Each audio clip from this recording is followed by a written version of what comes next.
Hello, hello, hello! Magandang araw sa lahat ng Pisces. Welcome back.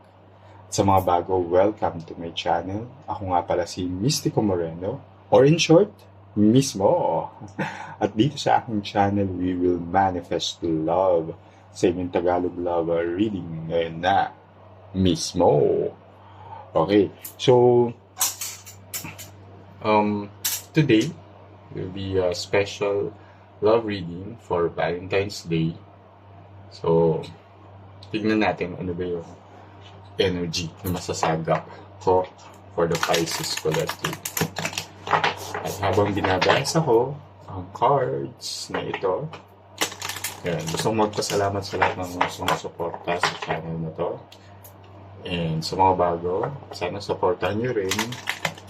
Please like this video, subscribe na rin kayo sa channel ko para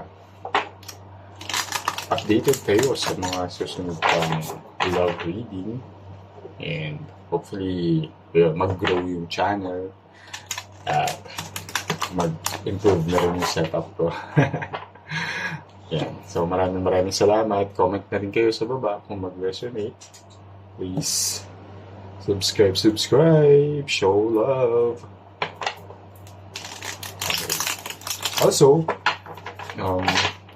remind ko lang ulit na this is a collective reading. So it may or may not resonate sa inyo. So kung hindi, huwag niyo pong pilitin. It only means na hindi para sa inyo itong reading na ito. So abangan niyo na lang yung mga susunod ko pang love reading sa channel na to. Okay? So, but I hope na mag-resonate. Na-engage ito sa guidance. Diba? And kung gusto niyo ng personal reading, pwede. Diba? Nasa description box yung email address ko. Kontakin niyo lang ako. Okay?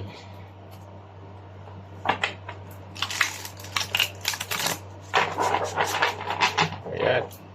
So, sana masaya ang Valentine's niyo. Anong ganap?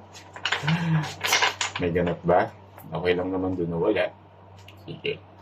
Alright, sige. Simulan na natin sa overall energy ng reading na to. Second card, dahil Pebrero ngayon. Beauty. Okay. So, pwedeng physical beauty to. Yan. Pwedeng kaakit-akit. Person ninyo.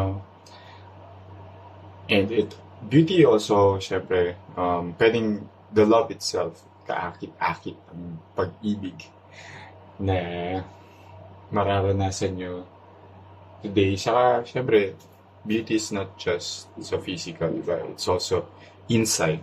So, if you're beautiful inside, it means na, alam mo yun,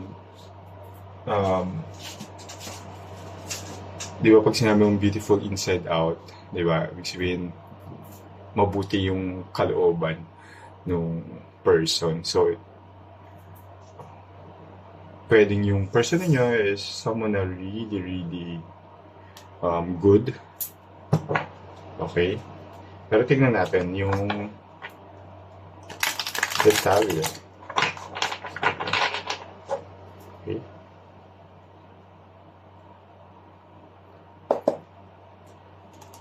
Sige, second card din. The Moon. Six of Coins. Two of Cups. The Magician. Two of Wands. Three of Swords. King of Cups.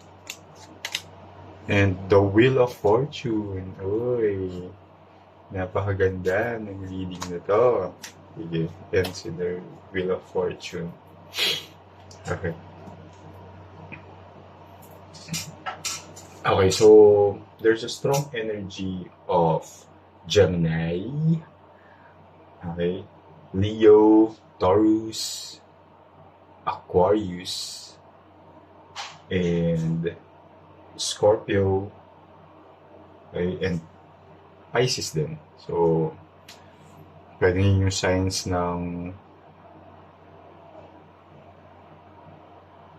person ninyo, but doesn't have to. Okay, yun lang yung strong energy na nasasagap for this reading. Okay? So, nag-start siya sa the moon, nag-end siya sa the Wheel of Fortune. Okay? So, this, there's some kind of mixed signals from your person. Okay? So, medyo parang nalilito-lito ka ng konti kung ano bang intention na ng person na to sa'yo. Okay? Pero, nakikita ko rin naman dito na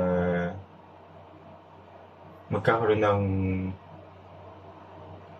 reciprocation between the two of you. Alam mo yun, na kahit parang may nagpapakita siya ng mixed signal sa'yo. Okay. In the end, there will be reciprocation. Kasi gusto ko niya. Okay? Gusto ko ng tao na to. As shown here in the Two of Cups. There's so much attraction. Very attracted siya sa'yo. Okay? And ito rin yung tao na minamanifest mo. Gusto niyo isa't isa. There's so much attraction in this relationship or connection. Okay? And ito yung manifest nyo. So, I can sense na in relation to beauty din, physically good-looking tong person na to. Alam mo yun, na very attracted ka sa kanya. Kasi, alam mo, physically, syempre, diba? Kasi yun nga yung person na manifest mo, diba? So, in your manifestation, so may magandang qualities yung person na to, and ayun, pasok siya dun sa mga qualities na hinahanap mo. Physically, and emotionally, diba? So, pero sa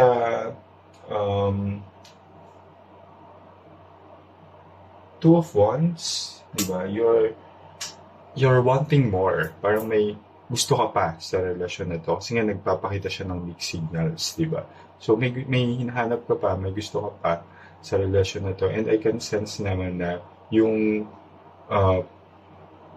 pagiging consistent and yung true intentions, syempre yung gusto mong makita. Kasi dito sa Three of Swords, there's parang nasasaktan ka kasi na may ganong mixed signals na na minsan pinaparamdam niya sa'yo na gusto ka niya, minsan hindi, or so litong-lito ka, and nagkakos yun syempre sa'yo ng sadness na parang ano ba to? Ito yung minamanifest ko, tapos dumating nga, pero bakit ganito yung pinaparamdam sa akin, nalilito ko, ganun, may ganun feeling, may ganun ako nasasagap na energy. Okay. Pero, eventually nga, magkakaroon ng emotional stability or magkakaroon ng security when it comes to the connection. Okay? Kasi gusto niyo naman yung isa't isa, and as I mentioned, there would be some reciprocation na magaganap, and it will lead to something really good. Magkakaroon ng security sa relationship ninyo, and in the end, shown here by the Wheel of Fortune, this will feel na parang, alam mo yun, destined, yung feeling na, okay, we're meant to be. And So, there will be so much celebration in the end din naman.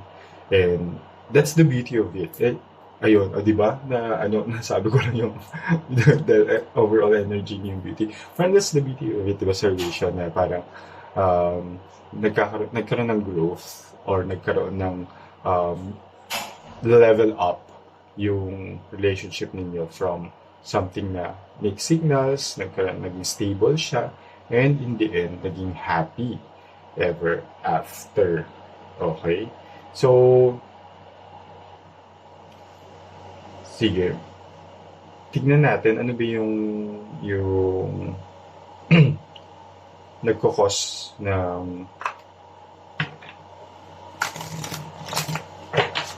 sadness sa inyo. Okay? Second part. Oh, nag-Wheel of Fortune. Yun nga. So, Wheel of Fortune, Wheel of Fortune. So, yung nagkakos ng sadness sa inyo is your expectation for it na mangyari yung celebration and happiness, yung feeling of meant to be sa isa't isa, di ba? Kasi nga, nagsisend siya ng mixed signals so kala mo parang nagdadalong isip ko kung siya na nga ba yung tao na yun or hindi, di ba? And also, si Wheel of Fortune ngayon, parang gusto mo nga mag-level up na kayo, mag-move na kayo sa next phase or next level. Pero dahil may ganito siyang personality na hindi naman personality pa, pero since ito nga yung pinapakita niya sa'yo, medyo nahihinder yung celebration sa end. Pero it will happen soon.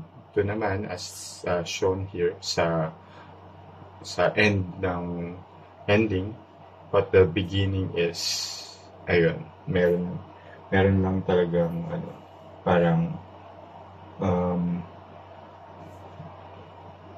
kailangan pang maging konkretong action pagdating dun sa person ninyo. Okay? So, yan, that's a reading. Happy naman siya. Okay? And ayun, sana mag-resonate itong reading na to. And manifest nyo na. Okay? So, comment lang kayo below beauty and to claim this energy. Ayan, the energy is for, and the manifestation is for your person na maging konkreto na sa kanyang mga intentions pagdating sa'yo and manifest the Wheel of Fortune. Okay? Alright, maraming salamat. Kita-kits muli sa susunod pang love reading. Ako nga pala si Mystico Moreno. And abangan nyo yung mga susunod ko pang love reading. Dito lang, mismo. Ingat!